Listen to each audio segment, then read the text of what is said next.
Hello everyone, my name is Mukesh, I am from Jaipur. मैं 115 kilo का था और प्रॉब्लम मेरा वेट नहीं था। प्रॉब्लम था कि हर वक्त मैं ये सोचता था कि कल से स्टार्ट करूंगा और वो कल कभी आया ही नहीं। एक डर जो हमारे अंदर हमेशा छुपा बैठा है कि तुम नहीं कर पाओगे, एक डर कि तुमसे नहीं हो पाएगा। वो डर ने मेरे 22 साल, मेरी उम्र के 22 साल खराब कर दिए।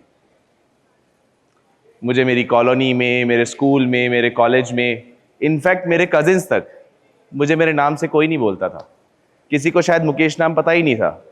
मोटा, पटाटा, हाथी, बिना सूंड का हाथी। और ये सारी चीजें जब घर जाने के बाद सुनते थे और रिकॉग्नाइज करते थे खुद से, तो बुरा लगता था कि वाई मी, मैं ही क्यों। लेकिन उन सब में सबसे ज्यादा जो आवाज परेशान करती थी वो थी खुद की, और वो आवाज थी कि तू नहीं कर पाएगा। वो सवाल था खुद से कि तू नहीं कर पाएगा, और शायद मैं नहीं कर पा रहा था। मैंने हर दिन सोचा कि यार कल से शुरू करूंगा, लेकिन वो कल साला कभी आया ही नहीं। फिर एक दिन आया जिस दिन मेरी जिंदगी एकदम से उलट हो गई। 25 सितंबर 2021। मैं अपनी शॉप पे हमेशा की तरह काम कर रहा था और एक बॉक्स गिर गया था नीचे। मैं उस बॉक्स को उठाने के लिए नीचे झुका। जैसे ही इस बॉक्स को उठाया, मेरी लोअर बैक में से 3 आवाज आई, टक टक टक। थर्ड आवाज के बाद मेरी बॉडी वहीं के वहीं गिर गई और मैं चीख रहा हूं, मैं चिल्ला रहा हूं दर्द से। वो दर्द ऐसा था कि मैं सहन कर लूं, लेकिन वो नहीं हो पाया मुझसे। आंखों में आंसू थे, बहुत सारे आंसू थे। और मेरे पड़ोसी, मेरे भैया आए, मुझे उठाए, मुझे दुकान के अंदर लेके गए और वो सब पूछ रहे कि बेटा क्या हुआ, क्यों हुआ, ऐसे कैसे हो गया एकदम से आपके साथ में। बट मेरे मुंह से कुछ निकल ही नहीं रहा। मैं बस दर्द से चीख रहा हूं, जैसे लग रहा है कि गोली आर पार होके निकल गई हो मेरे से। मुझे मूव का स्प्रे लगाया गया, उससे थोड़ी बॉडी फ्रीज हो गई। जैसे तैसे करके मैं घर पहुंचा अपने, और अपने बेड पे जाके सो गया। मुझे नहीं पता था कि क्या हुआ है मेरे साथ, मैं बस रेस्ट कर रहा था उस दिन। इवनिंग में मुझे वॉशरूम यूज़ करना था, और जैसे ही मैं खड़ा हुआ अपने बेड से वॉशरूम यूज़ करने के लिए, एंड आई फील कि मेरा राइट लेग पैरालाइज हो चुका है। मेरा राइट लेग काम ही नहीं कर रहा है, तो मैं अपने बेड से खड़ा कैसे हूँ। And start crying. मेरी आंखों में फिर से आंसू थे। इसलिए नहीं कि वो दर्द हो रहा था, इसीलिए कि एज ऑफ 22 में मेरा पाँव पैरालाइज हो चुका है और मैंने अपनी लाइफ में अभी तक कुछ भी नहीं किया है। सिर्फ एक फैमिली बिजनेस फॉलो कर रहा हूँ, अपनी स्टडी कंप्लीट की है, इसके अलावा और कुछ नहीं। मैंने भैया को घर बुलाया, उनका शोल्डर पकड़ा और जैसे तैसे अपने पाँव को घसीटते हुए वॉशरूम यूज़ किया। वापस आया, अपने बेड पे सोया। बिल्कुल साइलेंट था, दिमाग में कुछ नहीं चल रहा है, दिल में कुछ नहीं चल रहा है, सब कुछ साइलेंट। उस दिन खाना अंदर गया ही नहीं, ऐसे लगा कि यार आज कुछ उतरेगा नहीं। नेक्स्ट डे डॉक्टर्स आए, रिपोर्ट्स आई। डॉक्टर सेड कि आपके L4 का लॉक 35% खुल गया है। हमारे लंबर स्पाइन होते हैं L1, L2, L3, L5। L5 से जस्ट ऊपर, लंबा इंसाइज जस्ट ऊपर एक लॉक होता है, वो लॉक खुल गया था। और उस लॉक के खुलने की वजह से जो बोन थी वो मसल्स में इतना चुभ रही थी कि ऐसा लग रहा था कि कोई अंदर से सुई चुभो रहा है आपके। और वो पेन किलर से भी नहीं जा रहा था। इंजेक्शंस लगते थे पेन किलर्स के, तब जाके थोड़ा सा ऐसा कि नींद आ जाती थी, बट जैसी नींद खुलती थी फिर से पेन किलर की इंजेक्शंस। घर पे ट्रीटमेंट स्टार्ट हुआ। मैं चुप था कि क्यों हुआ, क्या हुआ। डॉक्टर से इतने सवाल जवाब कर नहीं पाया था क्योंकि मैं कहीं ना कहीं खुद से ही परेशान था। देन 15 to 16 डेज मेरा घर पे ट्रीटमेंट चला। मैं 12th डे अपने पाँव पे दोबारा से खड़ा हुआ। डॉक्टर ने एक वेस्ट बेल्ट मंगा के दिया था मुझे, वो मैंने पहना, यूज़ किया। और जब मैं अपने रूम से बाहर आया 4-5 कदम चल के, तो मुझे अच्छा लगा। लेकिन 6 स्टेप लेते ही दोबारा से मैं थक गया था क्योंकि मेरी कोर मसल्स पूरी डैमेज हो चुकी थी अंदर से।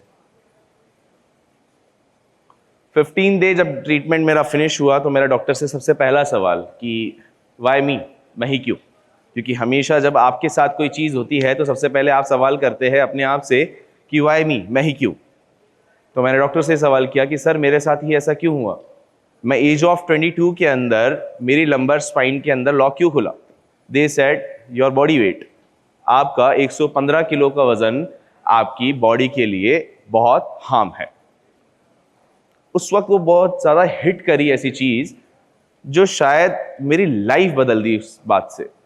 और मैंने डॉक्टर से सवाल किया कि क्या मैं अपनी एक्सरसाइज या कुछ वॉकिंग जो भी है वो स्टार्ट कर सकता हूँ? तो they said yes, after a month, जब आपकी लंबर स्पाइन और आपकी मसल्स इतनी स्ट्रांग हो जाएगी कि आप दोबारा से अपनी वॉकिंग स्टार्ट कर सकते हैं। फिर क्या था, मैंने वॉकिंग स्टार्ट की।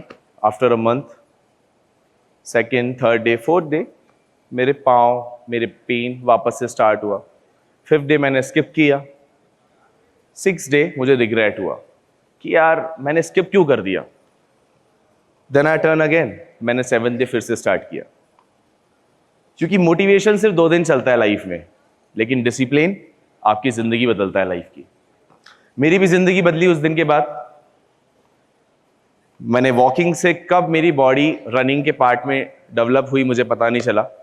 एक वक्त था जब मैं 300 मीटर वॉक करते ही मेरी सांस फूलने लग जाती थी, मेरे काफ्स पेन करते थे, मेरे एंकल जॉइंट्स में पेन होने लग जाता था मेरी बॉडी वेट की वजह से। मैंने वॉकिंग से रनिंग पे कन्वर्ट हुआ। I run 5 kilometre, then I run 10 kilometre. फिर मैंने अपने आप को चैलेंज किया, लेट्स डू हाफ मैराथन। मैंने 21 किलोमीटर हाफ मैराथन डन की इन 1 आवर एंड 35 मिनट्स के अंदर। और वो कोई कंपटीशन नहीं था मेरे लिए, वो था कि बस खुद के लिए करना है, खुद को चैलेंज करते हुए।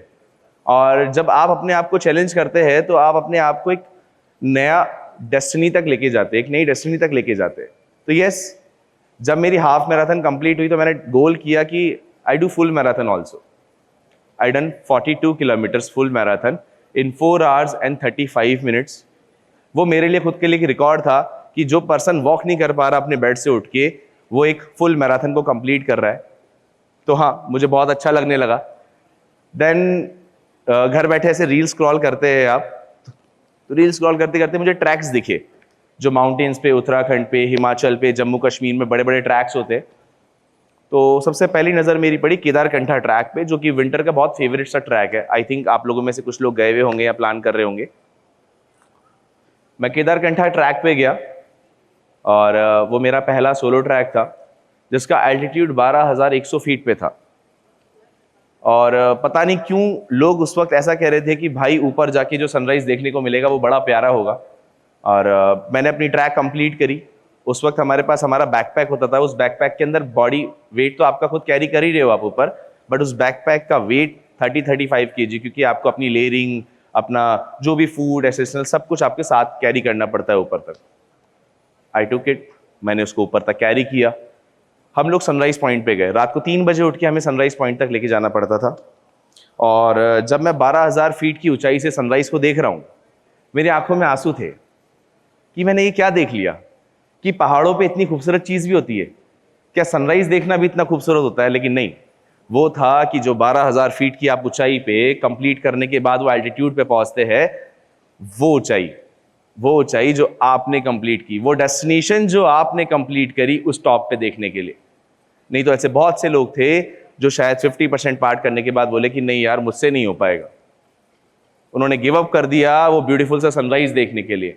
लेकिन कुछ लोग ऐसे थे जो मेरे जैसे थे, उन्होंने गिव अप नहीं किया बीच में, वो टॉप तक गए और उन्होंने अपनी लाइफ का बेस्ट सनराइज देखा, इंक्लूडिंग मी। मैंने अपनी लाइफ का बेस्ट सनराइज केदारकंठा पीक से देखा। मैं रिटर्न आया, मैंने बहुत सारी और भी ट्रैक्स की। मैं उत्तराखंड गया, मैं हिमाचल गया, मैं कश्मीर गया। मुझे ट्रैक्स, पहाड़, नेचर सबसे प्यार हो गया।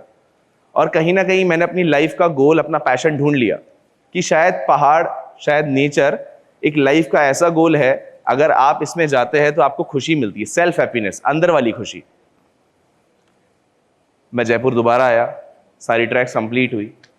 ऐसा नहीं था कि मुझे ट्रैक पसंद नहीं थे बाहर के, बट मैंने सोचा कि क्यों ना इस यूथ को, जो आज का कनेक्ट पर्सन है, जो अपने फोन्स के अंदर इंस्टा रील स्क्रॉल कर रहे हैं, गेम खेल रहे हैं, PS4 खेल रहे हैं या क्लब्स में जा रहे हैं, पार्टी कर रहे हैं, इन्हें भी कनेक्ट किया जाए नेचर से, पहाड़ से, जो कि हमारे इंडियन की एक बहुत बहुत ब्यूटीफुल जगह है।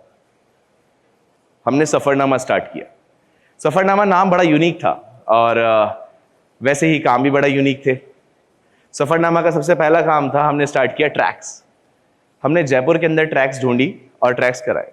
बेसिकली वहाँ पे ट्रैक्स के एल्टीट्यूड बहुत छोटे होते थे, तो हमने उस ट्रैक को इस तरीके से प्लान किया कि 3 to 4 आवर्स के अंदर, जैसे आज का यूथ है, यहाँ पे बहुत सारे यूथ बच्चे बैठे हुए हैं मेरे सामने, मैं भी एक बच्चा ही हूँ आप लोगों का, और उन लोगों को बड़ी जल्दी है ना कोई चीज़ से बोर हो जाते हैं।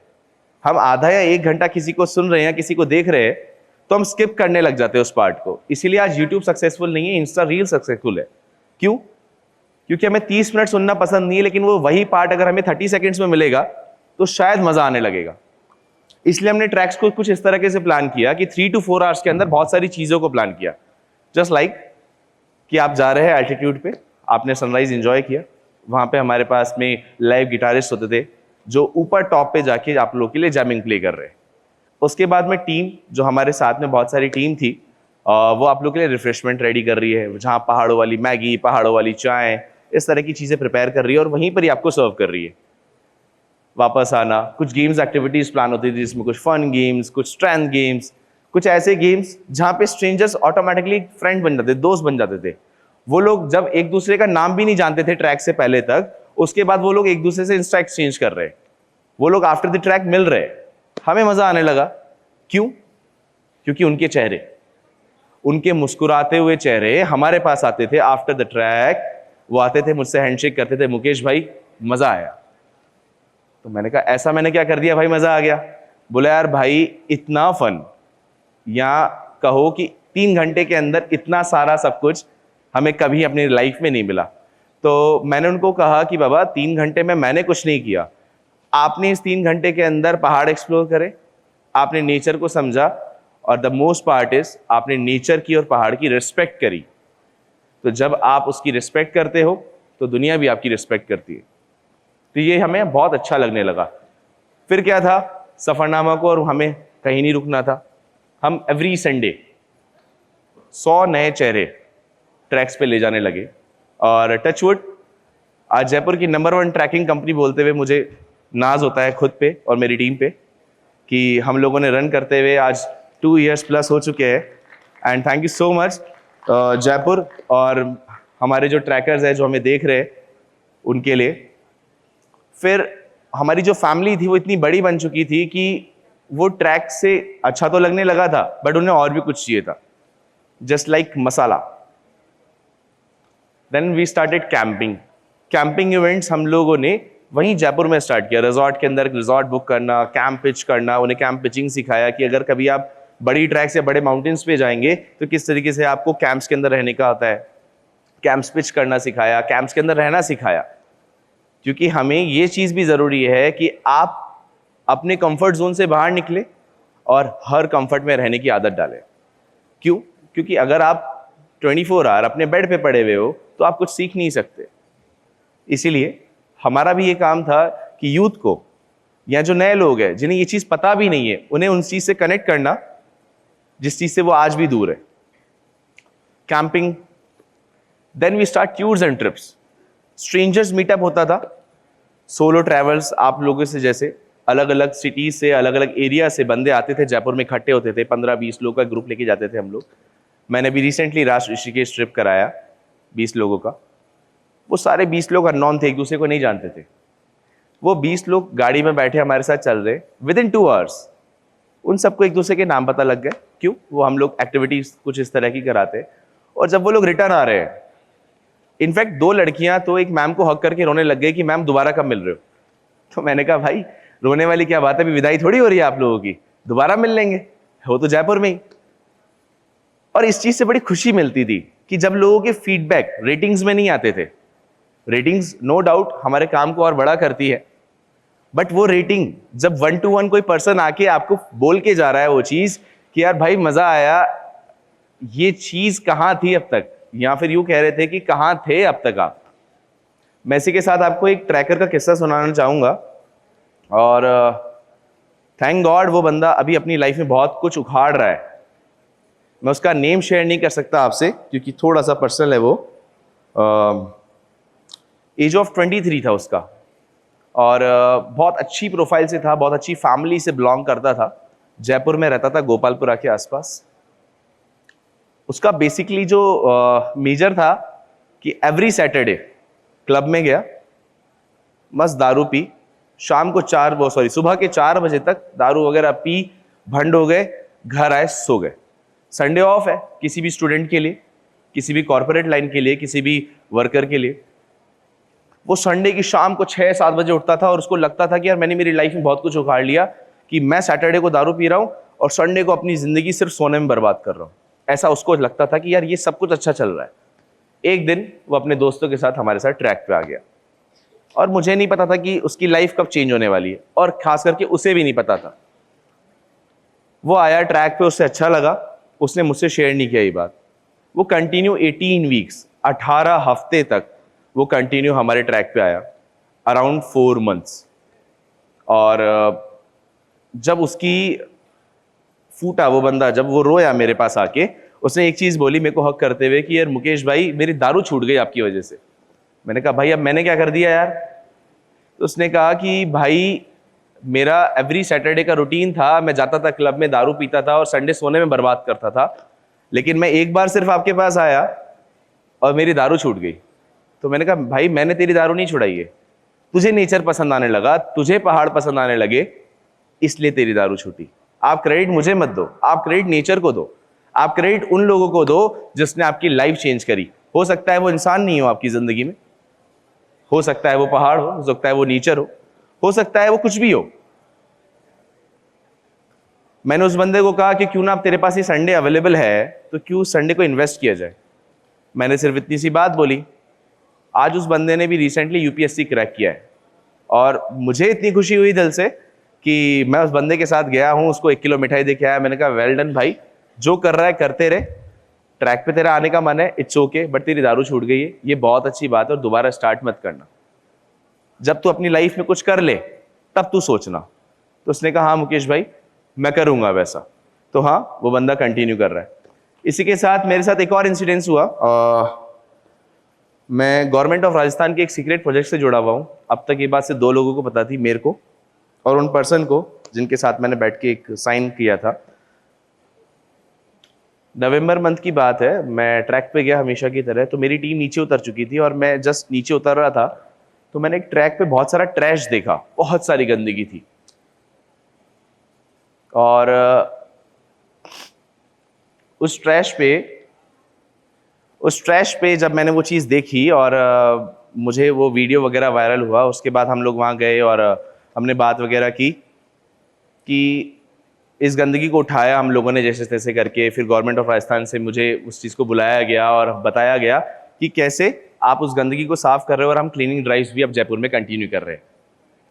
वैसे ही कि अगर आपको अपनी लाइफ में चेंज करने हैं, अगर आपको अपनी ज़िंदगी बदलनी है, तो प्लीज़ कल को एक्सक्यूज़ ना करें, आज से और अभी से स्टार्ट करें। Thank you so much everyone, have a good time.